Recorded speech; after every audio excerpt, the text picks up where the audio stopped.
আমরা অনেক সময় রোজা রেখে অনেক বড় ইন্তেজাম হয়, অনেক বড় খানার আয়োজন হয়, ইফতার মাহফিল হয়, বিভিন্ন প্রকার মানুষ আসে দাওয়াতে।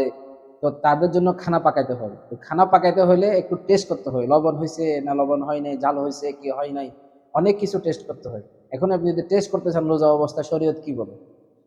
যদি কোনো অপারগতা থাকে, অর্থাৎ আপনি যদি টেস্ট না করেন, আপনি ঝাল মিষ্টি, ঝাল কতটুকু হয়েছে কি হয় নাই এটা আপনি জানতে পারতেছেন না, কতটুক লবণ হয়েছে কি হয় না এটা আপনি জানতে পারতেছেন না। তখন অপারগতা থাকলে এবং মানুষের একটা চাপ থাকলে তখন আপনি টেস্ট করতে পারেন। আর যদি মানুষের কোনো চাপ নাই, কোনো ইন্তজাম হচ্ছে না, শুধু শুধু আপনি একটা জিনিস দেখলেন এটাকে টেস্ট করতেছেন, এটা কিন্তু রোজা, যদি রোজা অবস্থা এটা করলে রোজাটা মাকরু হয়ে যাবে।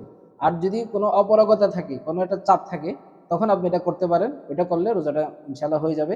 কিন্তু একটা শর্ত হচ্ছে যে যে সময় আপনি মুখে টেস্ট করবেন ওই সময় এই জিনিসটা, যে জিনিসটা আপনি টেস্ট করতেছেন, যে জিনিসটা আপনি চেক করতেছেন, এটা আপনি ফেলে দিবেন, মুখের মধ্যে রাখবেন না। ভুল ক্রমে যদি কোনো সময় এই যে জিনিসটা টেস্ট করতেছেন ওটা যদি ভিতরে প্রবেশ করে তখন আপনার রোজা কিন্তু ভেঙে যাবে।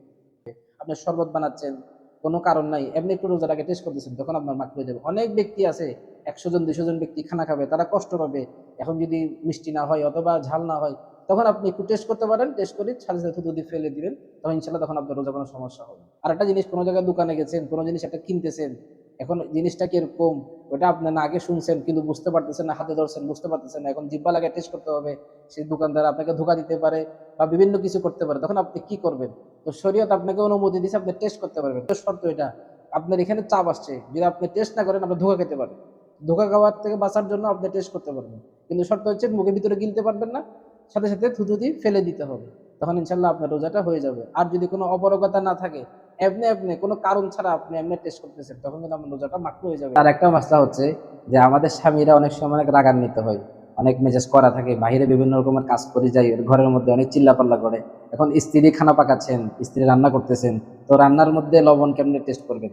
তো তার জন্য শর্ত, আপনি স্ত্রী যদি পাক করেন, তো আপনি খানার মধ্যে টেস্ট করতে পারবেন। আপনার স্বামী যদি একটু রাগান্বিত হয়, স্বামী খুশি করতে যাচ্ছেন, তো আপনি টেস্ট করে এটাকে ফেলে দিবেন, গিলতে পারবেন না, ইনশাল্লাহ আপনার রোজা ভাঙবে না। আর যদি হয়তো কোনো কাজ নাই, আপনি নিজের জন্য পাকাচ্ছেন, স্বামী রাগ করতেছে না, তখন যদি আপনি কাজটা করেন তখন কিন্তু মাকরু হবে। আর যদি স্বামীর চাপ থাকে তখন করলে ইনশাল্লাহ মাকরু হবে।